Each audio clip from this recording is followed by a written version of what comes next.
This past summer, I had many opportunities to talk with our young alums out there in the workforce.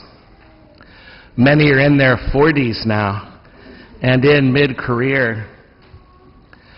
Knowing them in college when they were just 18 years old, and now knowing them pulling off a marriage and parenting and a full-time job, often as a leader of some corporation or startup or an administrator, some there with heavy responsibilities, has taught me a lot.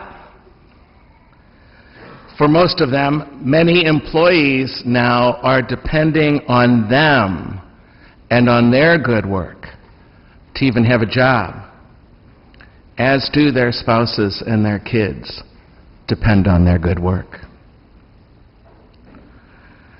I hated work when I was a kid. You might have guessed that.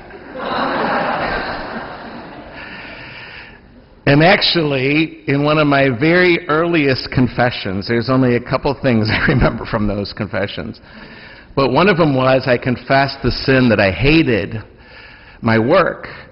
And the priest said to me, "What's your work?" And I said, "Being a student. I hate school." And he said, "Nothing else but you can blame Adam and Eve for that." And I did. I hated Adam and Eve. Every morning when my mom woke me up, I hated Adam and Eve. Work. Work of any sort, whether we're students or social workers or service attendants or CEOs or volunteers. Work is absolutely necessary to who we are.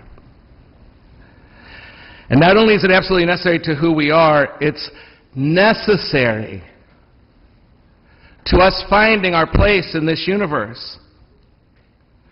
It's necessary to realizing that if we are ever to achieve a sense of belonging, that we belong here, it will largely be through our work. It is our work that makes us visible. It's what puts skin on our lives for the world. Our work literally makes us visible out there. And it's just simply a non-negotiable. From the beginning of time, we humans have worked. Since Adam and Eve, actually, we humans have worked. We've descended, you and I, from a very long line of people who had to do a tremendous work to keep the animals and the cold and the tribe next door from our door. Work meant survival. Work was then and still is now and forever will be. It's endless. It never goes away. Even those who have amassed great fortune find their money makes them work even harder now, just to get their money to work for them. Even those who have no official work hard, and some work hard to survive. We can't hide from it, really. Try taking a week off. Try taking a day off. Try laying down for a nap. And it's not long before that small voice inside of us says, "Get up and do something for God's sake." The refusal to contribute, to find a work, is not okay. It's not okay. And we're not even okay with it really deep down ourselves. Everybody, even the widowed, even the retired, even the disabled, have work to do.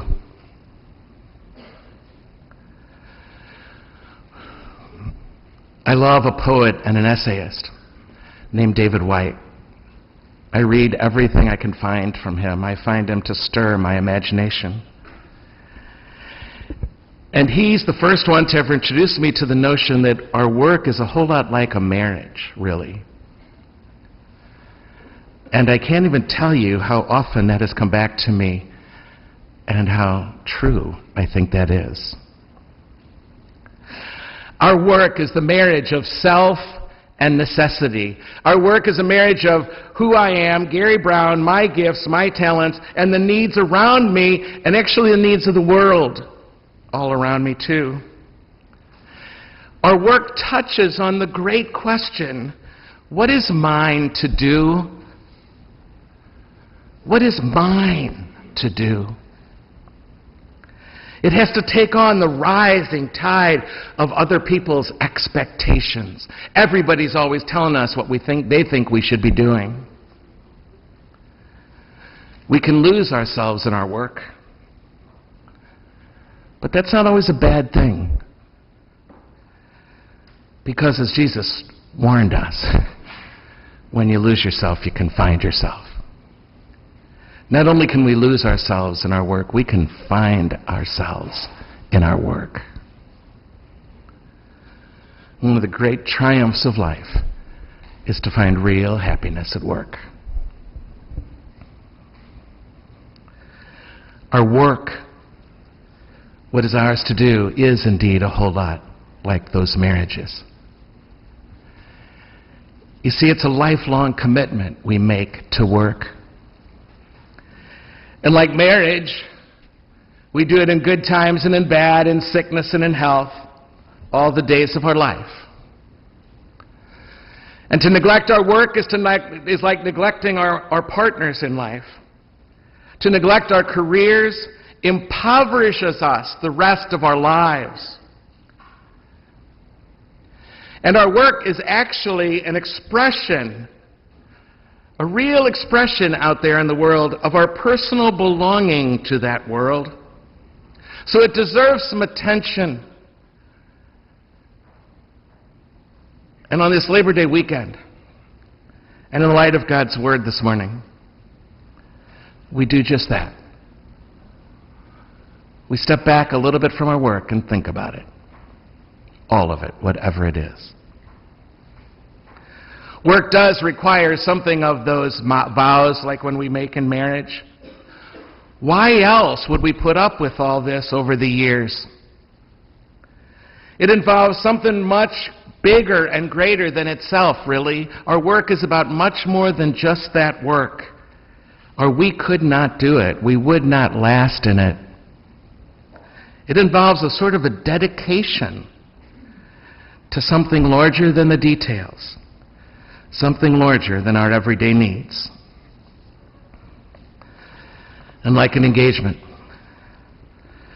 many of us can remember a specific moment when we realized that we just might be made for a certain work, a certain career, a certain vocation.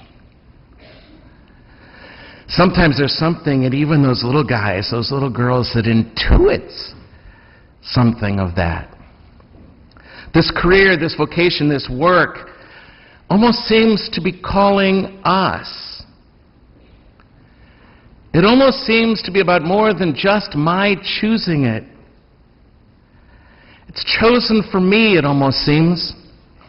Not by mom and dad, but by something more. By life itself, maybe. By God. It has something to do with our own each particular gifts. And we can be smitten by a path. We can be smitten by a direction to go with those gifts. And it can come in youth or at an older age. And after the calling, there's that falling in love. Falling in love with work. To discover the possibility for happiness if I at least let myself fall in love a little bit with my work. Just a little bit. Falling in love feels like fire. Perhaps it's that fire that got a hold of Jeremiah in that first reading that led to his work of being a prophet. Fire is what it feels like to fall in love with someone or with some work. Passion for our work is as important as a passion for our beloved. Passion for what we do is as important as passion for our beloved.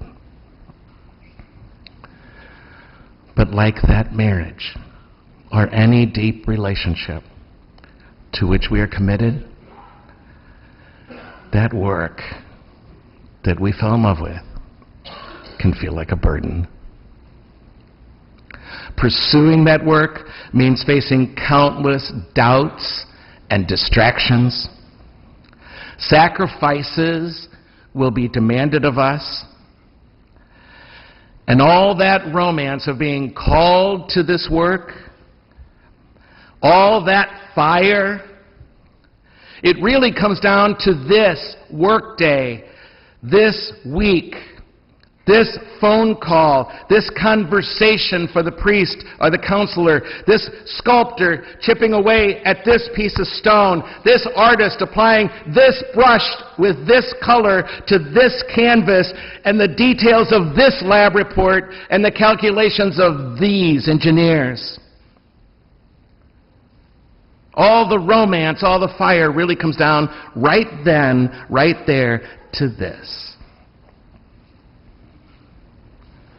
And there will be days, maybe even longer, when we feel like Jeremiah in that very first reading again today, when he utters this anguished cry of his heart.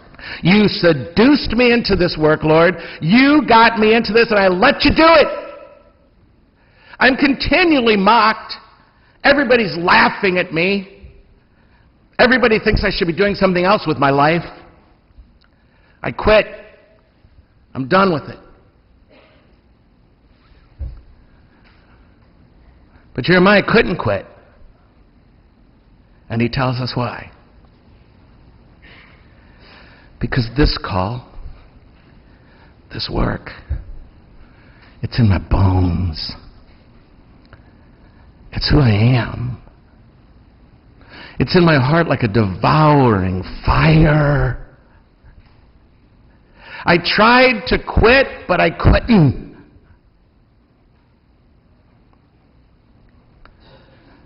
And my friends, for that reason alone, that fire, that falling in love, it's going to be necessary if we're going to go to distance.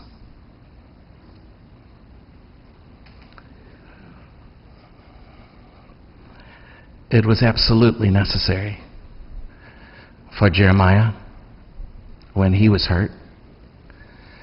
It was absolutely necessary for Peter in the gospel when he failed at his work, recorded in that very gospel. It was absolutely necessary for Jesus when he was discouraged and disillusioned and scared to death by what this job was going to take. But it's that fire that got him through.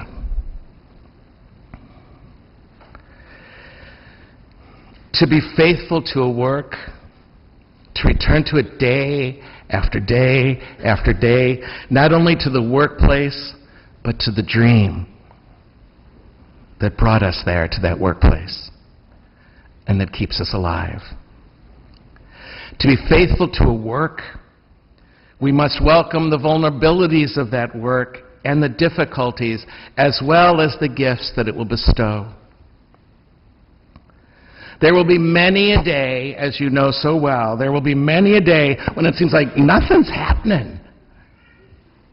And every once in a while, we will know we are doing the right work and we are in the right vocation. Every once in a while, we'll know that. Because on the way home, all of a sudden we'll notice that we're singing a song in our hearts. We get this song in our hearts that simply comes from doing the work itself,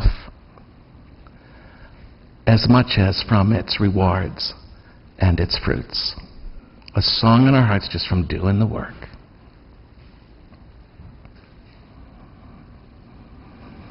And then learning how to live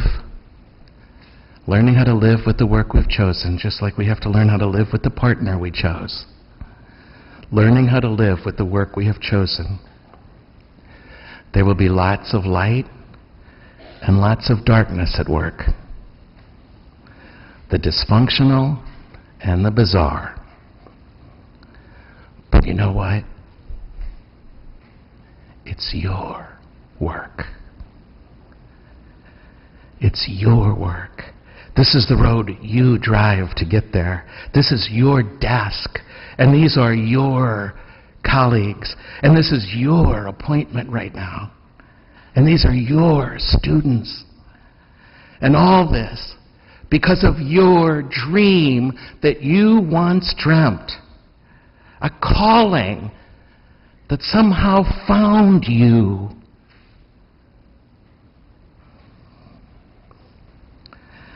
If that doesn't make you want to do this with all your heart, wholeheartedly, whatever this is for you, this falling in love again with your work, I don't know what will.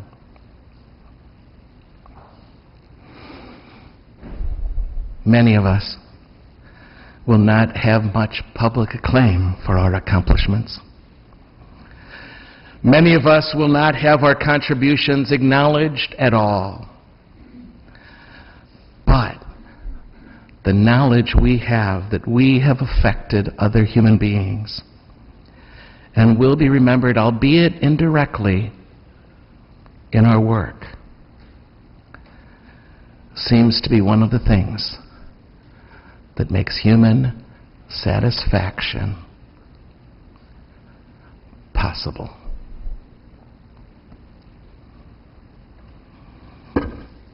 And we have